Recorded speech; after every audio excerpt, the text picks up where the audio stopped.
দেখুন, আমি সর্বপ্রথম মমতা ব্যানার্জিকে জগৎ দলে স্বাগত জানাচ্ছি। আজ অবধি 2019-এর চুনাव হোক, না 2021-এর চুনাव হোক, না 24-এ হোক, ওনাকে জগৎ দল আসতে হয়নি।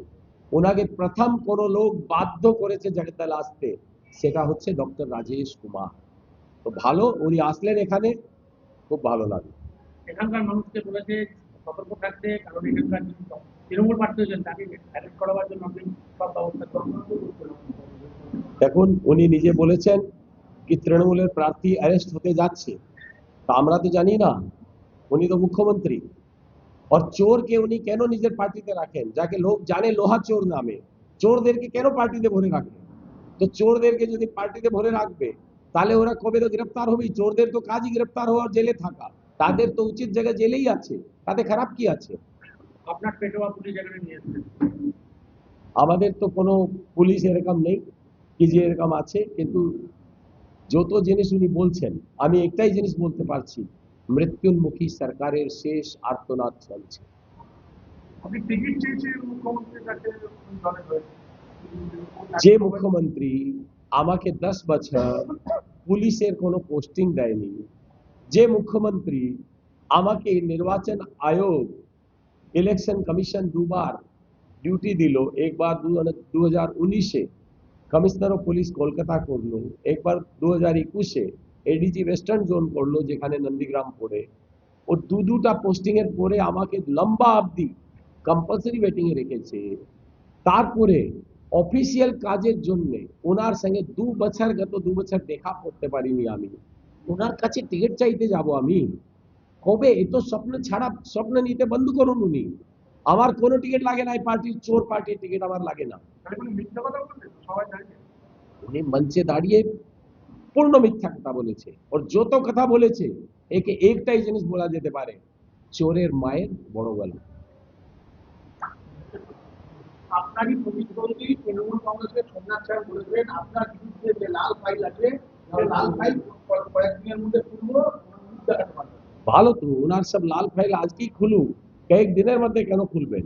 ওনার খোলা উচিত। আর নিজের পরিবারের এই যে 30 কোটি টাকা কি করে হলো নিজের ওয়াইফের, আর নিজের পরিবারের সব সম্পদগুলোর বিওর ডিটেল উনি দি। এই তো জগৎ দলের জনতা জানতে চাইছে, 800 থেকে 1000 কোটি টাকা উনি লুট করে নিয়েছেন জগৎ দল থেকে। এটা হিসাব আগে দি, বাকি সকলের হিসাব পরে করবেন। আপনি জগৎ দলের জনতাকে হিসাব দিতে হবে, আপনাকে ওটা দেন। জগৎ দলের জনতাকে হিসাব দিতে হবে। সোমনাথ শ্যাম হিসাব দেবে কি করে এত পয়সা করলে। 50 লাখ টাকার সম্পদ কি করে 35 কোটি হলো? 60 মাসে 60 গুণ 30 সম্পদ হলো কিভাবে? কিভাবে আপনি কালো টাকা পুরো পরিবারের জন্য 800 থেকে 1000 কোটি টাকা করে নিয়েছেন? কিভাবে হলো ওটা? কেন সব ফ্যাক্টরি গুলোকে বন্ধ করে তার লোহা চুরি করে কত টাকা আপনি কামিয়ে নিয়েছেন, তার হিসাব দেন আগে। মুখ্যমন্ত্রী জনসভায় বলছে সিদ্ধান্তের পর 4 তারিখে আপনারা ঘরে ঢুকে যাবেন। মুখ্যমন্ত্রী যেটা বলছে আমি এক লাইনে বলতে পারি, মৃত্যুন্মুখী সরকারের শেষ আর্তনাদ চলছে। গত দুদিন আগে পুরুলিয়ার প্রধানমন্ত্রীর সভায় প্রধানমন্ত্রী নিজে একটা কথা বলেছেন মানুষের জন্য। সে কথাটা তিনি বলেছেন যে তার ব্যক্তিগত জীবনে রাজনৈতিক অভিজ্ঞতা দিয়ে বলছেন এবারে তারা বিজেপি পশ্চিমবঙ্গের সরকার করছে। এতটা কি করে আপনারা? দেখুন, মানুষ, আমি তো প্রত্যেক মানুষের সঙ্গে দরজা দরজা গিয়ে দেখা করছি। মানুষের একটাই কথা, এই নির্মম সরকার ওরা ভয় পাতে চায়। প্রত্যেক ব্যক্তি এদের প্রত্যেকটা পলিসি নিয়ে কষ্টের মধ্যে আছে। এরা তুলাবাজি ছাড়া, ঘুষ ছাড়া নিজের সমর্থকদেরও কাজ করে না। এখানে কোনো লোক প্রধানমন্ত্রী আবাস যোজনার যদি ঘর পেতে হবে 25,000 টাকা দিতে হবে। জলের কানেকশন যেটা ফ্রি অফ কস্ট পাওয়া যায় 8,000 টাকা দিতে হবে, তখন তার কানেকশন পাওয়া যাবে। প্রত্যেক মাসওয়ারা পয়সা দিতে হবে, টোটো চালাতে গিয়ে পয়সা দিতে হবে, অটো চালাতে গিয়ে পয়সা দিতে হবে, দোকান চালাতে গিয়ে পয়সা দিতে হবে। প্রত্যেক কাজে এদের তুলাবাজি আদায় না করলে কোনো কাজ করা যেতে পারে না। এই ধরনের সরকার তো মানুষ কথা বলছে, প্রধানমন্ত্রীজি তো মানুষের কথা শুধু বলছে। বিজেপির সরকার আসছে और খুব বড় বহুমতের সঙ্গে আসছে, এর মধ্যে কোনো ডাউট নেই। আপনাকে জোর করেছে, আপনাকে বলেছে যে আগে যান, আমাকে অভিষেক বন্দ্যোপাধ্যায় বলে যে আমি ভুল করেছি, ওনাকে আগেই অ্যারেস্ট করার কথা ছিল, ওনাকে ধরেনি বলে উনি বিজেপির হয়ে দাঁড়িয়ে। না না, আমি আগেও বলেছি, যেটা আমি একটাই জিনিস বলবো, চোরের মায়ের বড় গলা, নাম্বার ওয়ান। আর উনি তো নিজে পলিউশন মন্ত্রী ছিলেন, উনি জানেন খুব ভালো তাহলে কত চুরি উনি করেছেন, উনি হিসাব দিক এটা, কিন্তু উনি তো পলিউশন মন্ত্রী ছিলেন। আর এখন ওনার যে পিঠু আছে, যখন আমি যা কিছু করতে গেলাম ভালো, আমাকে ওখান থেকে সরিয়ে জেল ডিপার্টমেন্টে পাঠানো হলো। 10 বছর ধরে আমাকে পুলিশের কোনো পোস্টিং দেওয়া হলো না। যখন ইলেকশন কমিশন আমাকে পোস্টিং দিয়ে বসালো পুলিশ কমিশনার আর এডিজি ওয়েস্টার্ন জোন, উনি আমাকে কম্পালসারি ওয়েটিং এ রাখলো। উনি তো আমাকে কোনো পোস্টিং দেননি। কোন মুখে উনি এসব বলছেন? আমরা এতগুলো অ্যাওয়ার্ড পলিউশন কন্ট্রোল বোর্ডে পেলাম, এইসব পেলাম। উনার কোনো ভালো কাজ পছন্দ হয় না, উনাকে চুরি পছন্দ হয়। আমরা ওটা করতে পারি না, করাতে সহায়ক করতে পারি না, তার জন্য উনার এত কষ্ট আছে। উনি নিজে পলিউশন মন্ত্রী ছিলেন, উনি নিজে জিনিসটা খুব ভালোই হয়তো জানে উনি কত দুর্নীতি করেছেন। আমি জানি না। নিজে নিজে সিএম পলিউশন মন্ত্রী ছিলেন, যদি উনার আইডিয়া হয় উনি কি কি দুর্নীতি করেছেন উনি বলুন। আপনার কোটি কোটি টাকার সম্পত্তি আছে, কোটি টাকা সম্পত্তি আছে কিনা আমি তো আমার এফিডেভিট দিয়েছি, ওই এফিডেভিটের মধ্যে সব সম্পত্তি জনতার সামনে আছে। আমার কি সম্পদ আছে ওটা তো আছে তো ওর মধ্যে।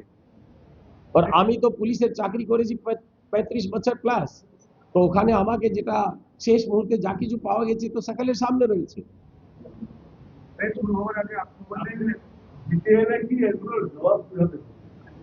জিতে এলে তো जनता नंबर 1 জবাব দেবে। এনাদের যত দুর্নীতি, প্রত্যেক কাজের মধ্যে দুর্নীতি, প্রত্যেক জায়গায় দুর্নীতি, প্রত্যেক জায়গায় তোলাবাজি, টিএমসি এবং সোমনাথ শ্যাম, এই সকল জিনিসের যেটা আমাদের আদরণীয় প্রধানমন্ত্রী যেটা বলেছেন, প্রত্যেক স্ক্যামের ফাইল খুলে এদের বিরুদ্ধে কড়া ব্যবস্থা নেওয়া হবে। উনি নিজের ছেলের, নিজের পরিবারের লাল ফাইলটা খুলে নিক আগে। কি করে উনি জগদ্দলের বুকে নিজের বউ, নিজের স্ত্রীর সম্পদ 50 লাখ থেকে 30 কোটি করলেন, ওই ফর্মুলাটা জগদ্দলের জনতাকে বুঝান। আর সোমনাথ শ্যাম, আর তারপরে উনি এটাও বুঝান ওনার পরিবারের কাছে কি করে লোহা চুরি করে, ফ্যাক্টরিগুলোর সব স্ক্র্যাপকে বিক্রি করে, তোলাবাজি করে, কি করে উনি জগদ্দলের জনতার 800 থেকে 1000 কোটি টাকা লুট করে নিলেন। এই সকল জিনিসের হিসাব হবে ইলেকশনের পরে, আমরা বার করবো ইনি কি কি করেছেন। আপনি সবাই মিটিং করছেন, আজ উনি 2019-এ আসেননি, 21-এ আসেননি, 24-এ আসেনি। আমার জন্য আজকে ওনাকে জগদ্দলে আসতে হয়েছে, আপনাকে প্রার্থী আর করা জগদ্দলের জনতা ওনাকে জবাব দেবে। জগৎ করে প্যারাশুট এবং অভিষেক উনি ভয় পেয়ে আছেন। আমি আপনাকে একটাই কথা বলি, উনি জানেন প্রত্যেকটা সিট উনি হারতে যাচ্ছেন। এটা মৃত্যুন্মুখী সরকারের শেষ আর্তনা। বিধানসভায় আসছে না। করুক না, ভালো আসুক। আগামীকাল অভিষেক বন্দ্যোপাধ্যায় র্যালি আছে, এই নিয়ে আপনি কি কোন জায়গায়? বেঙ্গল মোটরসাইকেল নওপাড়া বিধানসভা। হতেই পারে, পলিটিক্যাল র্যালি তো হতেই পারে। বিদ্যুৎ পাতার নাড়ু রেডি রাখতে বলেছে মহিলাদের কর্মীদের। বিদ্যুৎ পাতার নাড়ু সেটা বুঝে জেতার পর 4 তারিখ পর আপনাদেরকে খাওয়াবো। আমরা এনাকে, আমরা জনতা খাওয়াবে এনাকে সব নাড়ুগুলো। জনতা ওয়েট করছে 29 তারিখে ভোট দেবার। ভোট দিয়ে যে 50 লাখ শ্রমিক যারা বাইরে কাজ করছে তারা যখন আসছে, ওরা কি বলছে ওদের ভিডিও দেখুন আপনি। ওরা জবাব দিতে আসছে ইনি যা করেছেন এখানকার যুবা পিঢ়ির সঙ্গে, ওই সব জবাব জনতা দিতে যাচ্ছে, এনাকে চিন্তা করতে হবে। আমি এই সব মধ্যে পড়ি না, যে ওনাকে ওনার ভাষায় জবাব দেবো, উনি বলুন ওনার যা বলুন।